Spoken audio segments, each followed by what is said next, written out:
Assalamu alaikum wa rahmatullahi wa barakatuh. In the name of Allah, the most gracious and the most merciful, peace and blessings of Almighty Allah be upon the last Prophet, Mohammad sallallahu alaihi wasallam. Dear sisters and sisters, in today's speech contest, my title is going to be, What is the harm of modern marriages? Isn't that enough that modern day marriage ceremonies and customs are against the Sharia? That marriage is completely contrary to the requirements of Sunnah. It's mentioned in Surah Maida, وَتَعَوَنُوا عَلَى الْبِرِّ وَتَقْوَى وَلَا تَعَوَنُوا عَلَى الْإِثْمِ وَالْعُدْوَانِ. Cooperate in the deeds of righteousness and pity, and do not cooperate in the deeds of sin and transgression. It's said with reference to Hazrat Abdullah ibn Abbas radhiyallahu ta'ala anhu that Prophet sallallahu alaihi wasallam said, forbade eating the dawah of the caller as a show of pride. Furthermore, with reference to Hazrat Imran bin Hasin radhiyallahu ta'ala anhu, Prophet sallallahu alaihi wasallam said, forbade eating the invitation of those who don't care for the religion. If the losses are not considered seriously, then in the next few years, Muslim community is going to reach a worse moral and economic condition than any other. In order to spend on marriages, parents have to either sell their house or goods, or have to ask for loans on interest, or they have to use immoral means to earn money, such as bribe, theft, land grabbing, etc. Prophet sallallahu alaihi wasallam has given good news for the traders. He said, Almighty Allah has placed 10 gates of sustenance, 9 of which are for traders. If one person does business, it also creates job for 2 or 4 other people. Business requires capital, but Muslims spend all their money on marriages, so they can't do anything big. Marrying the girls have become the biggest burden for them.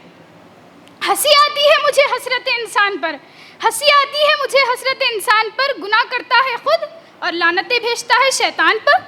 Knowing all this, no one wants to marry without dowry. All this money goes to the owners of wedding halls, rice, meat, beauty parlor owners, etc.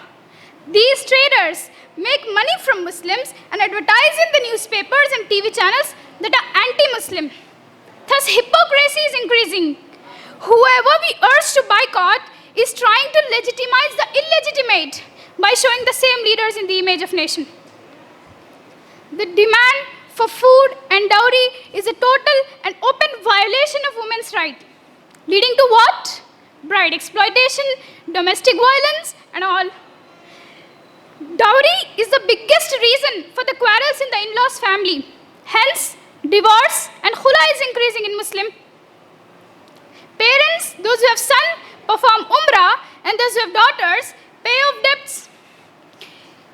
These things are seriously not good for the society. The gist of the speech is that unless we return the invitation to such marriages, these denials and innovations will not stop.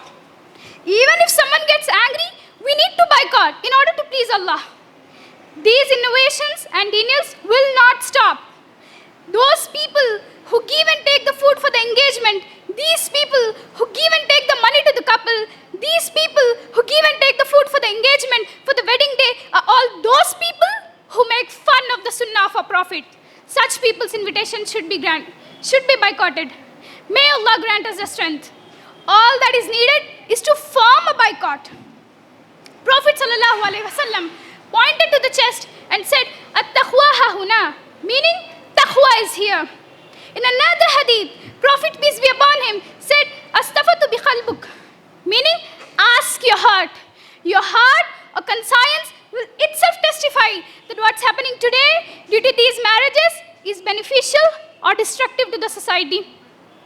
May Allah grant us the strength. Because मौजूदा हालात बता रहे हैं, खुदाई रूठी है ज़मीन से, अगर हाथ अब न उठे आसमां को तो वो इंसान मर चुका ज़मीर से.